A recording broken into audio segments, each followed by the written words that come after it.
Greetings, citizens. Hey you beautiful creepy little human being you. Welcome to my channel and welcome to today's Morbid makeup video. I'm so happy we could meet like this. I'm so happy that somehow in all of this craziness, today you and I were able to find each other on this crazy little planet that we call home. My name is Brittany or BRATTERSTEIN, whichever you prefer, and today we're going to be discussing Matt Shepard. And if that name doesn't sound familiar to you, I would be very surprised because Matt Shepard's murder is one of the most notorious anti-gay hate crimes in American history. And it is absolutely horrible, so just mentally prepare yourself for that. But before we get started, if you have not yet had the pleasure, please make sure to join the Brat Pack by subscribing and ringing that bell because I put out a new Morbid makeup video every single week and I would love to hang out with you. Yes, you, specifically you, but we can only do that if you join the Brat Pack and become one of us. One of us. One of us. One of us. And you can also follow me on Instagram and Twitter. They're both BRATTERSTEIN, but no pressure. Okay, so now that I'm done essentially begging you to join my cult, we can get into this video now. This is a case that I definitely knew about. I was aware of it. I'd heard his name. I'd seen the famous photo of his face. You know, I knew who he was, but I had never really taken the time to fully look into the details of the case. I just knew the Cliff Notes version. Oh man, and once you do, it is incredibly heartbreaking. And the more and more I read about the case and the more and more I read about Matt, it just became such a bummer because he just seems like the type of person to me that I would have really liked and gotten along with. And based on literally every single person who ever knew him's account, he just seemed like an amazing person who would have grown into such an amazing man and had a ton to offer. But no one will ever know what he could have done because of a couple of bigoted asshole wastes of space. And there is, like a silver lining in Matt's case because his death did bring a lot of positive change, but the cost is just like incredibly high, especially considering what he went through. There's going to be a lot of details in this case that I'm going to tell you just so you can see how completely horrible the men who did this to Matt were. The details are pretty intense. It's a pretty messed up case, so this is your trigger warning. I'm not gonna get gruesome, but I'm gonna tell you all the details. And while I tell you these details, if you're new here, I'm gonna be putting on a face of makeup. If that's not your thing, thanks for hanging out so long. But if you're kind of like, I'm not sure, that sounds a little weird, maybe stay and hang out. You might be surprised by how much you like it. So come, gather around, and let me tell you the story of Matt Shepard, the boy whose death changed the world. Matt Shepard was born Matthew Wayne Shepard on December 1st, 1976, making him a Sagittarius, and he was the first of two sons born to Judy and Dennis Shepard in Casper, Wyoming. Matthew was 5 years older than his little brother Logan, but the two grew up having an incredibly close relationship, even though the two were incredibly different growing up, where Logan was tall and athletic and a little more introverted. Matt was always smaller and not at all into athletics. That was not his thing, but he was a social butterfly. Despite these differences, Logan loved his brother and looked up to him like most little brothers do look up to their older brothers.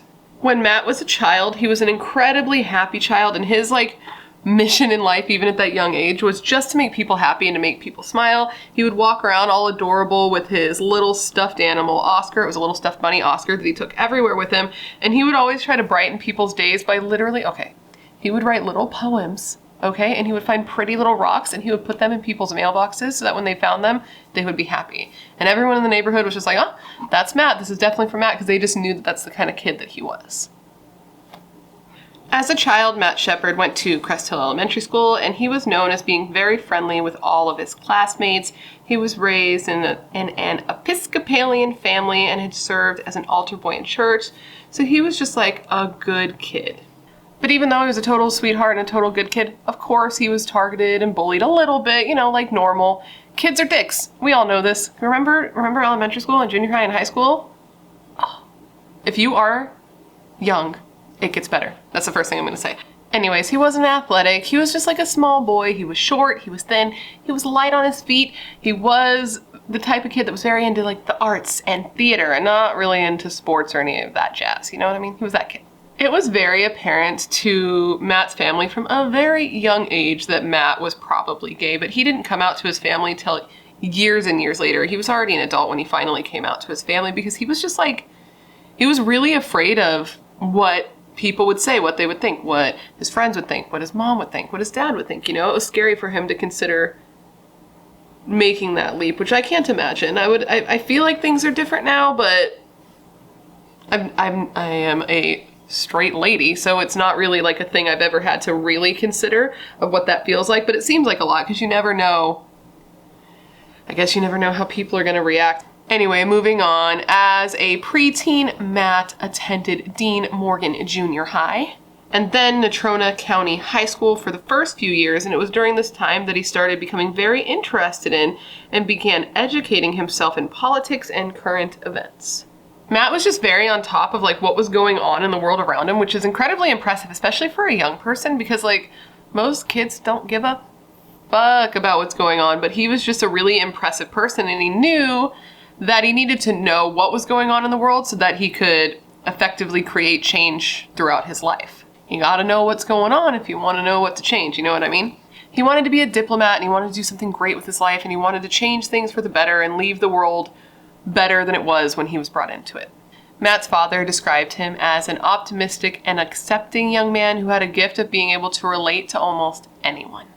And everything I read just describes Matt as exactly that. He was very approachable and friendly, and he was passionate about equality amongst all people. And he always stood up for people, no matter how different they were from him. It didn't matter. He was like, we're all the same, and I'm gonna make sure you're treated as such. It didn't matter how different you were from Matt. He was the type of person who saw everybody's differences as strengths and something special and not something to discriminate for somebody for, and he was just described as a tender-hearted and kind person.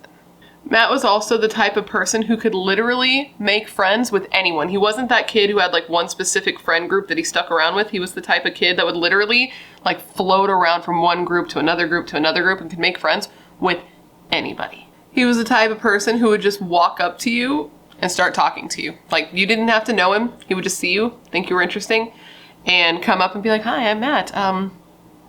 What's your deal? And I'm like, the bravery in that, because like I could never. He would find out what the thing was about you that interested you or you were passionate about, and he would actually sit there and listen to you talk. He wasn't the type of person who would wait for his turn to speak. He would listen when you spoke, and he was even voted friendliest in his class. I just feel like you need to know how awesome he was so you can feel what a loss he was. So we're gonna move forward a little bit, and in 1993, Matt's father, Dennis Shepard, was hired at Saudi Aramco, which was a Saudi Arabian oil company located in Durin, which was located in Saudi Arabia. Duh. So his family straight up moved to Saudi Arabia. Can you even imagine that? I can't even imagine moving out of the state that I live in, but to straight up go from Wyoming to Saudi Arabia? That's amazing. What? Matt's family thought that this move and this job would be a good opportunity for the whole family to just open their eyes to a new culture and to new people and to see the way other human beings live and to just kind of just bring some culture into all of their lives. And I think that that is just incredibly cool, and I wish that I had done that sometime, at some point in my life. Who knows? I'm still alive. Maybe one day. Probably not, though, because that plane ride would be terrifying. While in Saudi Arabia, his family lived at the Saudi Aramco residential camp, which was basically just like a place that had been built so that employees of the company that he was working for would have a place to live while they were in this new country. And while there, Matt ended up attending a boarding school in Switzerland to finish off his high school career. Is it a career? Curriculum. To finish high school, because at the time there wasn't an American high school in Saudi Arabia, so off he jetted to Switzerland. And while there, he did great. He made a lot of friends while at this school in Switzerland, and of course he learned all about new cultures because he had America under his belt, he had Saudi Arabia under his belt, now he has Switzerland under his belt, and he just became a more worldly gentleman. Matt took theater classes while there. He also took classes on other languages like German and Italian, and he just did really well, and he ended up graduating from this high school in May of 1995. That same year in 1995, something absolutely horrible ended up happening to Matt. Well, it's just so sad. He was on a school trip to Morocco. Apparently the school provided, like, you could go on trips to other places. Field trips, if you will. And him and his friends chose Morocco. And while he was there, he ended up being raped by a group of men. Apparently he was just out walking around. When he walked by an alley, these men grabbed him. They pulled him into the alley and just completely brutalized him. And this experience traumatized him, and he was not himself after that. The night that it happened, Matt showed up at his friend's hotel room, the friend who had been in Morocco with him. He was shirtless, he had no shoes, and he was just screaming. His friend described it as like just a scream that she had never heard before, and the two held each other and fell to the ground and just cried. When he came back from this trip to Morocco, he was just like empty, you know, like he was a watered down version of himself. I can't even imagine what something like that would do to a person. He must have just been so scared. And once he came home, it was like the light inside him had dimmed. Where before he loved people, he was super social. Now he was super nervous around people. He was scared, and he just retreated into himself. So once Matt was back in the States, his family stayed in Saudi Arabia, he came back to the States. It was clear that he was suffering from pretty horrible depression and probably a little PTSD. And it was theorized that he might have even turned to drugs to try to kind of deal with what he was suffering from. Matt even ended up spending a little time in a hospital due to his depression and like a worry that he may try to take his own life. It was just a really hard time for him. He was moving around a lot. He spent some time in Denver, Colorado. I think he was just trying to heal and trying to find his place in the world where he felt safe and he felt home. So Matt finally ended up calling home Laramie, Wyoming, which was where he had already lived in the first place. This is where he had grown up. And it was while there that he attended college. And it was while in college that he finally came out to his family. And his family was just as wonderful as a family could be. He had nothing to fear with his family. His family just made him feel very loved and accepted and just let him know that like this was not a big deal. Because just in case any of you are wondering, someone else's sexuality should not be a big deal to you because it does not affect you whatsoever. They're gay, you're not. The end. So he started off his adult life and his college life just better, lighter, open. In school, he majored in political science and he minored in languages, and he did super well, and he started really thriving. He was doing well in school. He had even suggested making a mentoring program in school where some of the older students could help the newer students get their footing, particularly if they were gay. And he was just starting to come out to more of his close friends and started to feel more like himself again. He was just finally feeling happy and feeling safe, dude, and it's so, oh my God, so heartbreaking. Because literally just a week before he was killed, he told his friend / guidance counselor that he was finally feeling safe again. It was while living back in Laramie, Wyoming, the place that he called home, the place that he called safe, that he would be murdered. It was a cold night on October 6, 1998, and Matt was having a couple of drinks at the Fireside Lounge. So this was a bar that Matt came to from time to time. It wasn't unusual for the bartender there to see Matt just chilling, not killing, having a couple drinks, doing his thing. So he had asked some friends to join him that night, but they weren't really interested in going and having any drinks. So he was just there by himself, having a good time, trying to relax, trying to unwind from the day that he had had. After Matt had been there a couple of hours, he was approached by two men who were in their early 20s. These men had been hanging out in the bar also, sharing a pitcher of beer that they had paid for with coins, change, because they had no money. These men were Aaron Mckinney and Russell Henderson. These two men were not unknown to police around the area. Aaron Mckinney was known to police as just being kind of a piece of shit. They'd had many run-ins with him for stealing and fighting, dumb stuff like that, and his friend Russell Henderson was just known to be sort of like Aaron's lackey, and he just kind of did whatever Aaron did or whatever Aaron wanted. So, these two absolute losers see Matt, and they see that he has money, and they see that he is gay, and they're like, hey, I like money. Let's rob him. So they go up to Matt, and they pretend to be gay, and they hang out with him, and they flirt with him a little bit. And they fucking assholes. And so they hang out with him until Matt's ready to leave. And when Matt's ready to leave, since he was walking, they offered him a ride home. So at about 11 p.m., Matt left with these two men, and this is the last time that he was seen alive by anyone but these men again. Once Matt was in the car with these men, he quickly found that he was in trouble, but he was trapped and there was nothing he could do. And I can't even imagine how scary that must have been for him, especially considering what happened to him in Morocco, the flashbacks he must have been having, and just imagining what was going to happen to him. It breaks my heart to think how scared he must have been in that moment.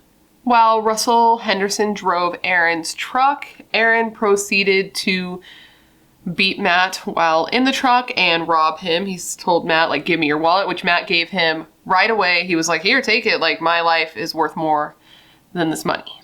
But clearly, based on what happens, it wasn't only money that these men were interested in. So they drive to a really deserted rural area on a dead-end road. And when they get there, they force him out of the truck, and he tried to run, and they kept dragging him back. And this can be seen at the crime scene because there's drag marks from when they dragged him back. So when they got him out of the car, they tied his hands behind his back, and then they tied him to a fence that was next to the road. This is when Aaron proceeded to beat Matt in the head over and over with the butt of the gun that they had used to rob him. Apparently, Russell didn't hit him at all, but he stood by and he watched and enjoyed himself.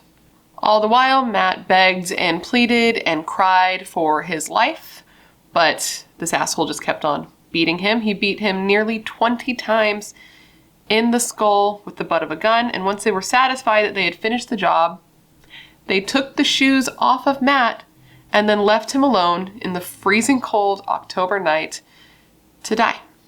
So while Matt is left there alone, freezing, bleeding, arms tied behind his back and then tied to a fence like he could do nothing, these men drive back into town because they had gotten Matt to give them his address, and they intended to go to his house and rob him because they're dicks. On their way to Matt's house, it appears that Aaron still had a lot of rage in him, and it seems like he just kind of has an issue with anyone who's different than him because he ended up picking a fight with two Latino teenagers simply because they were Latino, and he fought them. The four of them ended up in a fight, Russell, Aaron, and the two teenagers, and it left these kids needing stitches in their head.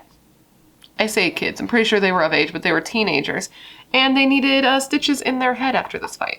Apparently during this fight, one of these guys were scrappy and had gotten a good hit in on Russell, so Russell ended up actually having to go to the hospital because he had a wound also,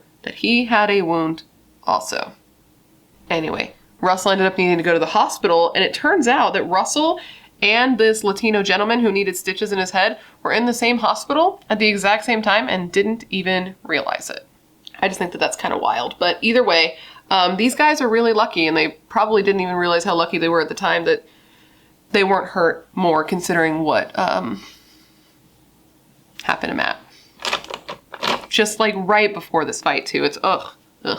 So Matt was discovered 18 hours after he had been attacked on October 7th, 1998, and he was found by a young man named Aaron who had just been out riding his bike, minding his own damn business when he came upon this just fucked up scene. Apparently, initially, Aaron actually thought that Matt was a, scarecrow because he was so beaten and unrecognizable. Plus, it was October and Halloween's coming up, so he just thought it was something totally different. Because what else would you think, right? He's tied to a fence. You're just out on an evening ride, trying to relax, and this is what you come upon. What are you going to think it is?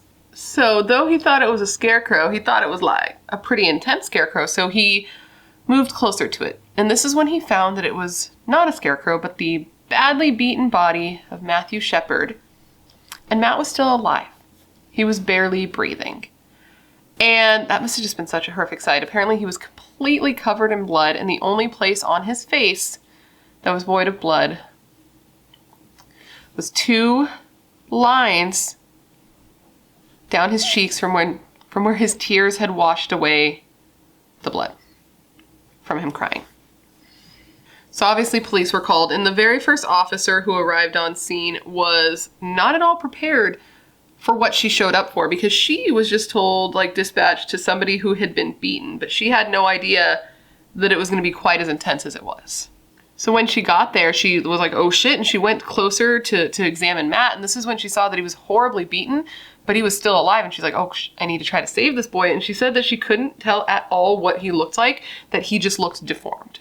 So when she was about to try to help Matt, she went to go put on her gloves, and she found that the gloves were faulty, and she was like, you know what? Oh, well, she didn't, oh, this woman, she literally used her bare hands with no gloves and tried to clear a pathway in his throat so that he could breathe. She had cuts on her hands. She knew that she could be contaminated. This was a random person's blood, and she did not care. All she cared about was trying to save Matt's life. So Matt was taken to one hospital, but it was quickly found that his injuries were too extensive for them to handle. So Matt ended up being transferred to the advanced trauma unit at a hospital in Colorado now. The hospital's name, I do not know how to pronounce. I Googled it, and what I got seems wrong. It says that it's Poudre, P-O-U-D-R-E, but I don't know. That seems wrong. Poudre? Poudre.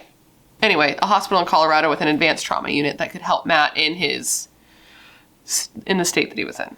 There it was discovered that Matt had fractures to the back of his head and in the front of his ear. The beating was so bad that it had severed his brainstem, which made it difficult for his body to control his bodily functions. And his condition was so bad that doctors said that at this point they really couldn't do anything except try to make him more comfortable. Okay, so back to the assholes that did this. So, you know, Russell had been at the hospital, and now he has been discharged, and the two guys go over to the home where their girlfriends were. Aaron's girlfriend was Kristen Leanne Price. She was 19 years old and the mother of Aaron's one child. Yes, this asshole was a father. Russell Henderson's girlfriend was a 20-year-old girl named Chastity Vera Paisley. When the men arrived, they tell the girls what happened, and they said that they were pretty sure that they had, and I quote, killed a because at this point, these dickbags had thought that they had actually succeeded in killing Matt. So these girls were like, okay, cool. I'll help you dispose of evidence and come up with an alibi, no problem. Because these men at this point fully expected to get arrested. They knew they weren't getting away with this. Which they were right, they did get arrested. They were arrested while Matt lay in the hospital on life support. Once they were arrested, the police searched the truck that they had been driving that night, and that's where they found a whole bunch of evidence. They found the bloody gun they had used. They found Matt's stolen shoes. They found his wallet, his debit cards, his ID, all of that jazz. So once they were arrested, they pretty quickly realized that they were screwed and just confessed to everything. Aaron said that he couldn't help himself, that he just blacked out and went crazy and just started beating the crap out of Matt. Beat him while he cried and he screamed and he begged for his life. Beat him until he was brain dead, all while Russell Henderson just stood by and laughed. Aaron said that he also forced Matt to tell him his address, because remember they wanted to go rob him. And he also did this thing that must have been so horrifying. He told Matt, hey, look at my license plate and read it to me. And once Matt did that, he had confirmed what he already knew in his mind, that Matt knew the license plate number, that Matt could recite it to police so they could be identified, and so Matt had to die. So, while this is all happening, remember, Matt's parents are in Saudi Arabia, dude. So they receive a call at 5 a.m. their time, and they assume that it's going to be Matt because Matt was known to call them early, but they were surprised to find that it was actually a doctor at a hospital telling them that their son had been in some sort of accident and that they needed to get home immediately. And his mom was like, what's going on? Is he okay? Is he going to survive? They just said, you need to get here. And I cannot even imagine what that phone call must have been like, because to get a call like that has got to be so devastating, because you are so far away. Your oldest son is hurt. You have no idea what's happened to him. You have no idea if he's even going to still be alive once you get there, because that flight has got to be so long. And And man, these poor people, once they got to America, they learned what had actually happened to their son from a family member who told them that Matt had been beaten into a coma, and that it was like national news, that it was everywhere, and that there was just coverage nonstop on what happened to him, and they were blown away because they hadn't seen any coverage because they weren't covering this in Saudi Arabia. So they come home and find out that their son's been beaten, and it's like this famous case and everyone knows about it, and they had no idea. And speaking of the news coverage, so Matt had this friend. It was his friend and his guidance counselor. His name was Walt, and this is somebody who was very, very important to Matt in Matt's life. He was actually the first person that Matt ever came out to. Walt was also gay. Did I say that? I don't know if I did. Walt was gay. Matt looked up to him, confided in him. He was a very important person to Matt. So Walt was really concerned that the media was going to portray this as just a horrible mugging, like just a mugging that went wrong and glossed over it and la-di-da-di-da, nothing to look at here. Don't look over here. And so he started calling around trying to figure out what he could do. And he wanted to ensure that this wasn't reported as just a mugging, because he knew that if all these guys wanted to do was rob Matt for the $20 he had on him, because that's all he had was $20, they wouldn't have driven him out into the middle of nowhere and literally beat him with a gun until he was brain dead. That doesn't make any sense. That's not what? So he took steps to ensure that it wasn't just local news, but national news, and that it was reported as the hate crime that it was. And what he did ended up actually working, and there was coverage on Matt's case all over the country, and all over the country people stood and held a candlelight vigil just waiting to see if Matt would pull through. So Matt's parents arrive at the hospital, and that's when they finally see just how badly he had been beaten. They said that they did not even recognize him at first until they got closer to him and they saw certain markings and certain like scars, you know, that you get growing up, identifiable features, and of course the braces on his teeth that he had worn since he was 13 and he was still wearing when he was beaten. So his family learns that, you know, he's in a coma, and that if he survives, because it's possible that he would live, that he would only live in a vegetative state. He wasn't coming back from this. He was never going to be Matt again. Oh, that one got me. So his family then had to make the difficult decision of whether or not they wanted to let him try to live like that or to take him off of life support, which just seems like such an impossible decision to make. This part's gonna break your heart. It's breaking my heart already. So at one point, his dad, so desperate to like try to get Matt to come back, he got in the car at 11 o'clock at night and he made the 4-hour drive all the way back home to a storage unit that they had. And he parked at the storage unit and had his headlights like flooding light in and just started pulling everything out, trying to find some items that belonged to Matt so that he could bring them back to the hospital and like maybe Matt would sense them and come back. That's too much for my heart to handle. BRB. Ooh, he said that he was really trying to find Oscar. You remember in the beginning, Oscar, the little bunny he would carry around as a kid. And he said no matter how hard he searched, he couldn't find Oscar. And he was taking that as a sign from the universe that he needed to hold on to Oscar for himself. So when it comes to taking Matt off of life support, his family didn't have to end up making this decision because luckily or unluckily, depending how you look at it, Matt did end up succumbing to his injuries and was pronounced dead 6 days after the attack at 12:53 a.m. on October 12th, 1998, just 2 months before his 22nd birthday. Apparently that very same day, Matt's family had asked his friend and guidance counselor, you remember Walt, I told you about Walt, well they had asked Walt if he would like go in the room and talk to Matt because they couldn't bring themselves to do it and tell him like to let go, that it was okay if he let go, that his family would understand, that everything was fine, and he did just that. A couple hours later, he let go, and that's when he died, and he died holding his mother and his brother's hands. After Matt died, his family released a statement. I believe the statement came from his mother directly that their attorney read to the media, and it said, and I quote, "Please tell everyone who's listening to go home and to give their kids a hug, and don't let a day go by without telling them that you love them." And as their attorney read this, he had trouble keeping it together. I watched it, and he was just like breaking, as I, imagine one would. His poor family, dude. I don't know how they kept it together, and they were clearly wrecked. You can see it. You watch interviews with them in the beginning, and his mom can barely hold herself up. and his dad just seems very stoic, like he's trying very hard to keep it together. His dad said in an interview in this documentary I watched, which I'm going to talk more about this documentary at the end because you guys should really watch it, but in this documentary he said that after Matt died, he like sat and he wrote this list, oh my god, of things that he loved about Matt and that he would miss about Matt and that he wanted to remember. Because, you know, you just forget things as you get older.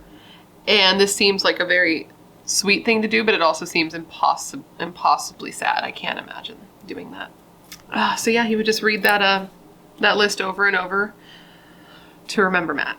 In another interview his dad gave, this one wasn't in the documentary, but I was just like looking up interviews with his family on YouTube, as one does. He had this to say about losing his son, and this is a quote, and this is, again, very heartbreaking. When you have a closet filled with games for 4, and you have to start giving those away because you no longer have 4. And you have your Mother's Day calls and Father's Day calls and cards you don't get, and you have the Christmas and the birthday. That's when it starts to hit. So as I said before, these dicks that did this to Matt were already arrested, and initially, since Matt was still alive, the charges that they have were less, but once Matt died, they were changed to first-degree murder, and they were eligible for the death penalty. And that reminds me so much of the Sophie Lancaster case. If you haven't seen it, you should definitely watch it. It's another really sad hate crime, but she too was beaten and was put into a coma, and once she died, the charges went up, and it just made me immediately think about that case. It's so sad. Anyway. Matthew's mother, which, this woman, so strong woman, well, she was against these men being put to death. She said something along the lines of like, the pain and the hate needs to stop now, the death needs to stop now. And she convinced her husband that they should not go after the death penalty. And initially Matt's dad was all for it. He wanted them to fry, but she was able to convince him that they should try to take the death penalty out of the equation. I don't know if I could be so noble. I don't know if I could. Matt's funeral was insane. There were so many people there that they ended up having to open up more space across the street for the guests, because there were just so many people there who felt for Matt, felt for his family, people he didn't even know, just people who felt personally affected by what had happened. It wasn't only people who loved Matt and supported Matt who showed up at his funeral, and this is gonna make you mad. Well, the Westboro Baptist Church showed up, and they showed up carrying signs that said things like, and I'm sorry, but God hates. They showed up to his funeral and started yelling things at the attendees, at his family, at his friends, like that Matt deserved what happened to him because he was gay. Can you imagine how Matt's parents felt? To lose your 21-year-old son to a random act of violence like this that was so brutal, completely unprovoked. They beat him to death. That's just for no reason. And then to have these dick bags show up and yell at you that your son deserved it. That makes me fucking crazy. Anyway, his friends, in response to try to protect the family, ended up linking arms and making a chain to put themselves between the family and the protesters to try to protect them from these attacks. And I'm sure you've actually seen the photos of the protest outside Matt's funeral, because they've been on the internet for years. And they're horrible. You see kids holding signs, just everyone holding signs, and they're all just so stupid. If you Google the protest, you'll be like, oh yeah, I've definitely seen those, because they've been around for a long time. Oh, I just thought of something that I forgot to mention, so we can call this like a fun fact. I mean, it's not really a fun fact, it's just like additional information. But Aaron and Russell's girlfriends, Kristen Price and Chastity Paisley, well, they both got arrested as well because, they were helping cover up a murder, destroying evidence, making false statements, things like that. And they ended up telling police that their boyfriends were stone cold sober when they committed the crime, just so that if the guys tried to be like, oh, we were drunk, we were crazy, they couldn't say that. So now we're moving to April of 1999, where Russell Henderson was able to avoid going to trial by taking a plea deal to avoid the death penalty. He agreed to testify against Aaron at trial and pled guilty to the kidnapping and murder charges. He was given 2 consecutive life sentences, and his defense attorney was adamant that this was not a hate crime and that they did not target Matt because he was gay. Aaron McKinney's trial started in October of 1999, and he was facing charges of kidnapping, robbery, and murder. Initially, his defense attorney tried to use the gay panic defense. They said that Aaron went into a fit of insanity when Matt tried to put his hand on Aaron's leg while they were driving together in the truck, which, like, I'm sorry, didn't you men pretend to be gay to get him into the truck in the first place? That makes no fucking sense. And the judge seemed to agree with me there, because the judge was like, I don't think so, bud. So the defense instead tried to say, okay, yeah, we did kill him, but it wasn't premeditated, okay?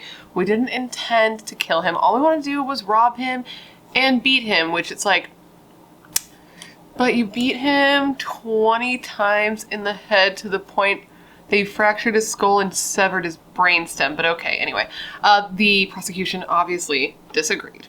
They said that this was clearly a premeditated crime and that it was fueled by greed and violence. And what I found interesting in this trial is that neither the defense or the prosecution really tried to bring the fact that Matt's sexual orientation was a contributing factor into the trial. Not even the prosecution tried to make it seem like a hate crime, and I couldn't really find out why that was, but I found it to be interesting. If you know why that wasn't really brought up in the trial, please let me know, because I am very curious, since that's very clearly what it was, and what this case is known for. In the end, the jury found Mckinney not guilty of premeditated murder, but guilty of felony murder. And because of that, the death penalty was on the table. As I said before, Matt's parents did not want to put these 2 to death. Well, maybe they wanted it deep down, but they didn't want to pursue it. So he ended up making a deal where he pled guilty, and he ended up getting 2 consecutive life sentences with no possibility of parole. After this verdict was delivered, Matt's father made a statement to Aaron McKinney, and this is the statement, and I quote here. Ooh. Mr. McKinney, I'm going to grant you your life, as hard as that is for me to do, for Matthew. Every time you celebrate Christmas or a birthday or 4th of July, remember that Matt isn't. Mr. McKinney, I give you your life in the memory of the one who no longer lives. May you have a long life, and thank Matthew every day for it. Initially, Matt's ashes were, because he was cremated, and his ashes were kept with his family because they were worried if they gave him a final resting place, some dickheads would vandalize it. But in 2018, just over 20 years after Matt's murder, his ashes were secured at the Washington National Cathedral. Judy and Dennis, Matt's parents, man, they really did everything they could and rallied and tried and pushed to try to make change in the name of their lost son. Judy has said that she knew that she could have just left the spotlight and went and hid forever, laid down, been done with it all. But she knew that she only had a small window of time where she could really change something and use the publicity and the platform her family had for the greater good. And they're doing, in Matt's name, exactly what Matt wanted to do with his life. They're advocating for change and for gay rights and helping marginalized people, and they created the Matt Shepard Foundation just to help them do all of that. And I think that that's just such an amazing thing. Anytime people can take their grief and turn it into something that helps other people, that blows my mind, because I don't think I would be so strong. Matt's mother, Judy, has said that she believes that Matt's greatest legacy is his generation of advocates, which I just think is like, it hits you right here. Matt's father has also said of his son's legacy, and I quote, "You look back at it now, and maybe it was meant to be. His goal was to help change the world. And the way he helped change the world is not really the way I would have wanted him to have changed it, but it happened." Again, my heart. This case had such a wide reach that the ripple effect from his death was pretty intense. In 2004, there was a 2020 episode on Matt's case. celebrities like Bill Clinton and Ellen DeGeneres came out and spoke about Matt and about how his death had affected them and had affected just people in general. And in 2009, Obama signed the Matthew Shepard and James Byrd Jr. Hate Crimes Prevention Act, and this law made it a federal crime to assault someone based on their sexuality or gender identity. And don't worry, we're going to cover the James Byrd Jr. case in the future. It's just like it's a really intense one. It's going to come eventually. Let me know if you want to see it sooner rather than later. It's horrible. Because of what happened to Matt, a friend of his named Romaine, who is an American LGBTQIA activist, created a counter-protest group that is called Angel Action. And basically what they do is they show up at like the funerals and places where they know there are going to be protests, and they come dressed up as angels with these giant wings, and they create a barricade between the people who are being harassed and the protesters to protect them, which I think is really sweet, and I believe they are actually still doing it to this day. As a response to Matt's murder, the Laramie Project was also invented. It's a play that was written that basically depicts the entire crime. It shows what happened to Matt. It shows the community's reaction to what happened to Matt and how people were affected. And this is a play that has been performed on stages nationwide. And I guess this one would kind of be considered a fun fact, if you will. There's this TV show, it's called 6 Feet Under, which if you have not seen it, highly suggest. I love it. It's one of my all-time favorite shows. I have a 6 Feet Under tattoo on my leg. Well, one of the episodes, it's funny, it's season 1, episode 12. And wait, real quick, backtrack. Every episode of 6 Feet Under opens with a death, like somebody dies, and then the episode progresses from there. And season 1, episode 12, the death scene in the beginning of it, I was like thinking about it, and it reminded me a lot of Matt Shepard. It's obviously different, but something about the way the casting of the men in the beginning of it and what happened in this opening scene made me think of Matt's case. And so when I was looking into this case, I actually ended up Googling that episode because I was like, I wonder, because just, man, the casting and all that. So when I looked into it, it turns out that that episode was actually inspired by Matt's murder. I guess when season 1 of 6 Feet Under was being written, Matt's death was still very fresh, so the people who were writing were affected by it. And in that episode, so there's a character on the show named David who is gay, and after this character that's supposed to be like Matt is killed, his spirit keeps showing up and talking to David who is gay and trying to get him to like come out of the closet and be more open and accept who he is. And I just found that to be like an interesting fun fact since I like that show so much. And I had never really considered that it was inspired by Matt's case until I started really looking into it and then started to really think about it. So I thought I'd share that information with you. Now, the documentary I watched in preparation for this case, it's called Matt Shepard is a Friend of Mine, and it was created by one of his close friends. Her name is Michelle.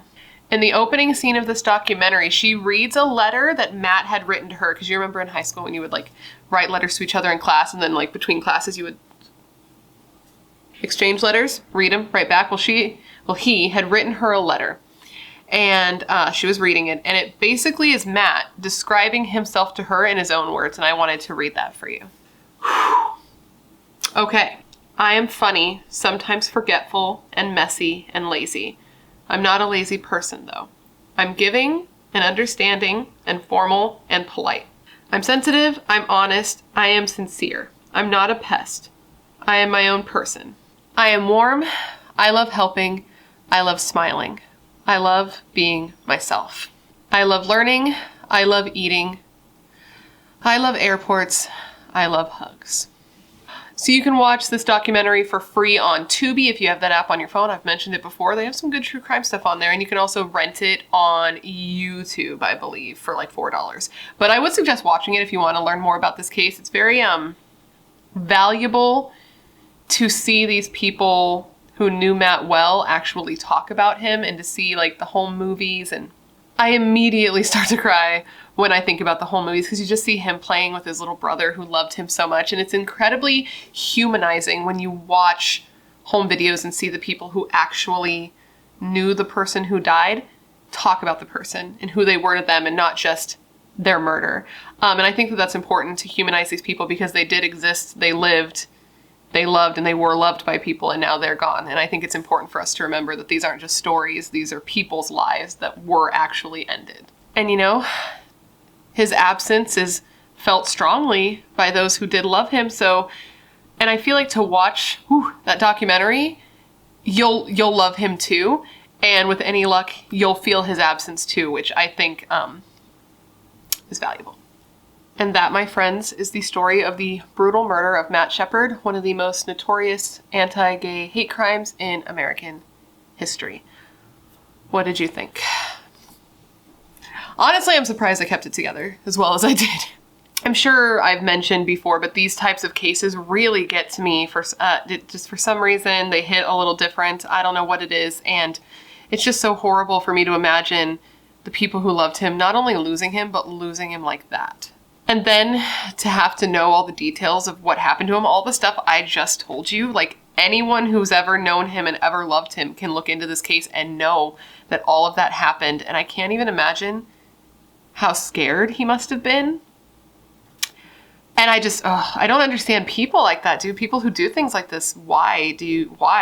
I just don't understand how any person could ever hate somebody that much. They didn't even know him. They had no idea who it was that they were killing. All they did was look over at him and saw that he was gay and killed him for it. And for what, $20? It's so upsetting.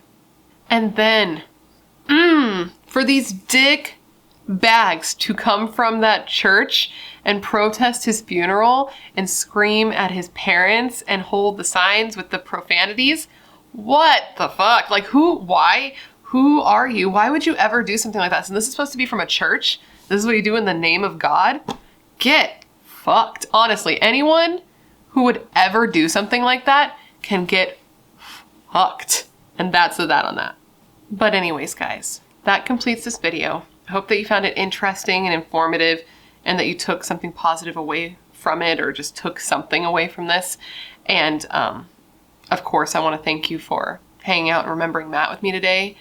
He was so worth remembering. You know, I could say a million things. I could say a million insults about the monsters who killed him and a million positive things about who Matt was as a person. But I think his mom said it best when she said that his greatest legacy is the generation of advocates who followed him. So be an advocate, be vocal about things that matter and people you care about, and, you know, tell Matt's story and the stories of people like Matt, because it's important, because you might be able to change someone's mind. Sometimes it takes something horrible like this happening before people realize that horrible things like this actually happen, and it can change people's perspectives. And if you can change and they can change, anybody can change, you know? Anyways, now that I got it together, please let me know of any cases you would like to see me cover down below. I have a very long list of cases that I want to cover, but as I've told you before, anytime you leave a case suggestion, I put it down, I put your name down next to it so I can give you a shout out when I do it, because I know you're filled with good taste and good ideas, otherwise you would not be here. Of course, again, if you haven't already, please join the Brat Pack by subscribing and ringing that bell, because I put out new videos every single week, and I would love to hang out with you. Yes, you, specifically you. And if you want to follow me on social media, everything's listed down below with links to get there. Instagram, Twitter, Facebook page, Facebook group, it's all down there, along with all the makeup that I used, nail polish, earrings, all that jazz. And with that said, thank you for being here when you could literally be anywhere else in the world. That's tight. You're tight. Please be a better person than you were yesterday. Let's all try to be a little more like Matt Shepard. Okay.